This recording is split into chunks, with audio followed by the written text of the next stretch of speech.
Si vous êtes en groupe, faisons un petit exercice d'entrevue. Ce qu'on va faire, c'est qu'on va avoir une personne qui va être intervieweur et une autre personne qui va être interviewée. L'intervieweur va poser une question, la personne va répondre et là, l'intervieweur va faire une synthèse de la réponse et là, l'interviewé va donner un retour sur la réponse. Vous êtes prêts? On fait un exemple. L'intervieweur pose une question, par exemple, « Qu'est-ce qui te donne de l'énergie? » Ou une autre question, ça serait « Qu'est-ce qui te passionne? » Et la personne qui répond, « Moi, ce qui me donne de l'énergie, c'est d'aller à l'aventure. Quand je fais du vélo ou quand je fais de la course sur la montagne, j'aime ça partir sans avoir une destination et laisser le chemin me guider. Question de découvrir des nouveaux parcours, découvrir des nouveaux endroits. Et c'est cette surprise du paysage qui vient me donner un sentiment de satisfaction et d'énergie. » L'intervieweur fait la synthèse. Alors, de ce que je comprends, tu aimes faire du vélo et de la marche en forêt et tu aimes ça te perdre, trouver des nouveaux endroits et c'est cette surprise-là qui te donne de l'énergie. Ah, c'est intéressant que tu dis ça. Je ne fais pas exactement de la marche en forêt, je fais de la course, mais c'est vrai que, dans le fond, je n'avais pas réalisé que j'essayais de me perdre des fois. C'est intéressant ta façon de le mettre. Ce qui est intéressant dans ce jeu-là, c'est des fois on écoute, mais on écoute un petit peu plus avec ce qu'on pense. Des fois, on rajoute des images à l'intérieur du propos de l'autre personne. Et il faut se pratiquer à essayer d'être le plus fidèle, le plus neutre au message de l'autre. Est-ce que vous êtes prêts?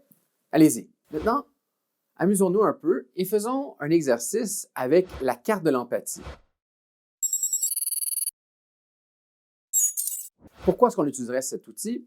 C'est pour bien comprendre quelqu'un. En ayant fait le tour de tous ces éléments que je vais vous présenter, vous aurez une bonne compréhension du point de vue de la personne devant vous. Est-ce que vous êtes prêts? On va faire chacune des étapes ensemble. Commençons avec le centre, c'est-à-dire l'usager. On va noter le contexte, la personne, le nom de la personne qu'on est en train de rencontrer, d'interviewer. On va s'intéresser à sa situation. Elle est à l'école, elle est à la maison. Ici, pour les fins de l'exercice, on va prendre l'exemple d'un coéquipier dans un projet ou une coéquipière. Il peut avoir un coéquipier qui est très leader, très positif, très proactif et il peut avoir des personnes qui seraient peut-être plus en retrait. On va essayer de voir les deux types. On va écrire le nom de l'usager, on va écrire sa situation, on va écrire son âge, le lieu, des éléments pour positionner un peu c'est qui la personne. Ensuite, on va commencer avec la plus facile, je dirais, c'est la case en bas où on dit qu'est-ce que la personne, elle fait. Alors, qu'est-ce qu'un leader fait physiquement? Bien, physiquement, un leader est ouvert aux autres. Un leader, elle s'assoit parmi tout le monde, alors que, au contraire, la personne qui a peut-être moins de motivation dans une équipe va être refermée sur elle-même. Donc, on parle de comportement, mais aussi de la façon qu'elle se tient. Peut-être que sa chaise, elle va se reculer et on va sentir qu'elle veut moins faire partie de l'équipe. Et les comportements aussi d'un leader, c'est de renforcer les comportements des autres et de mettre en valeur les choses. Alors que quelqu'un qui a moins de motivation, c'est le contraire. Elle se referme sur elle-même. Donc, les comportements, les actions, c'est la première chose qu'on peut facilement observer. Ensuite, qu'est-ce qu'un leader va dire ou qu'est-ce qu'un leader va entendre plutôt? Ici, on a les influences. Souvent, c'est les influences externes. Alors, un leader pourrait entendre comme quoi c'est bien ce que tu fais. Un leader pourrait entendre « merci de nous aider à y voir clair ». Inversement, une personne qui est moins motivée dans une équipe pourrait entendre quelque chose comme « pourquoi tu t'intéresses pas à nous? Pourquoi tu ne fais pas les bonnes choses? Tu devrais faire ceci. » Voilà le genre d'influence qu'un leader versus une personne moins motivée pourrait recevoir. Une leader, sa priorité, c'est de faire avancer le projet. C'est de s'assurer que tout le monde puisse contribuer. Et donc, ce qu'elle est en train de penser, c'est quoi les prochaines actions.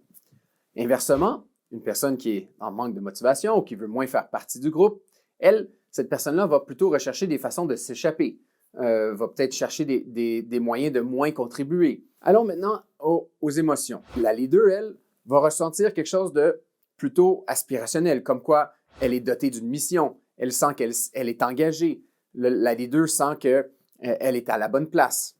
Inversement, les préoccupations de la personne qui est moins motivée, c'est « est-ce que je suis à la bonne place? » On peut tourner ça tout à l'envers et dire qu'elle ne se sent pas à sa place dans l'équipe. Ensuite, qu'est-ce que la personne peut voir? C'est quoi la chose qu'une leader peut voir. Elle peut voir son équipe. Elle peut voir que le travail avance. On peut rentrer dans le contexte physiquement et dire qu'elle voit les papiers, les documents sur lesquels on travaille. Inversement, la personne qui manque de motivation, elle, ce qu'elle voit, souvent, c'est peut-être les mêmes choses. Elle voit les documents, elle voit le tout. Par contre, son émotion est différente. Mais le contexte de ce qu'on voit, probablement assez similaire. Et ensuite, la dernière case, c'est ce qu'on dit. Qu'est-ce que la leader dit dans l'équipe? Eh bien, elle dit des choses comme « Hey, on va y arriver, on est capable ». Inversement, la personne qui est motivée, en fait, ne dit peut-être rien. Alors, la question que je vous pose, c'est est-ce que vous pourriez jouer le rôle d'un leader, faire preuve d'empathie, aller chercher peut-être les personnes qui ont moins de motivation dans l'équipe pour les ramener avec vous et leur permettre de eux aussi trouver une raison d'être dans le projet. Alors, c'est intéressant pour vous d'utiliser la carte de l'empathie dans vos projets, autant pour s'assurer que les coéquipiers travaillent en harmonie, autant pour vous-même, pour vous analyser, que pour peut-être analyser dans un projet créatif comment est-ce qu'on peut aider quelqu'un à accomplir une tâche. Voilà une belle utilisation de la carte empathie. Faisons une petite synthèse. Lorsqu'on fait de l'empathie, on a 3 niveaux. On a vu observation, interaction, immersion. Dans l'interaction, on s'intéresse à l'entrevue comme moyen d'aller chercher de l'information. Maintenant, je vous propose l'outil qui est la carte de l'empathie qui nous permet d'aller chercher plusieurs sortes d'informations. Je vous présente cette image qui démontre un peu la philosophie derrière les différents types d'informations qu'on peut aller chercher. Premièrement, il faut distinguer ce qui est observable de ce qui est implicite, c'est-à-dire qu'on peut déduire. Cette information-là, on doit aller la chercher par interaction, alors que ce qui est observable, c'est explicite. Par exemple, ce qu'on dit, ce qu'on fait, on peut l'observer de première vue. Par contre, ce que la personne ressent, ce qu'elle pense, il faut lui poser des questions pour faire ressortir ce contenu-là. Alors voilà un peu la structure de la carte de l'empathie qui distingue ce qu'on peut observer de ce qu'on doit déduire.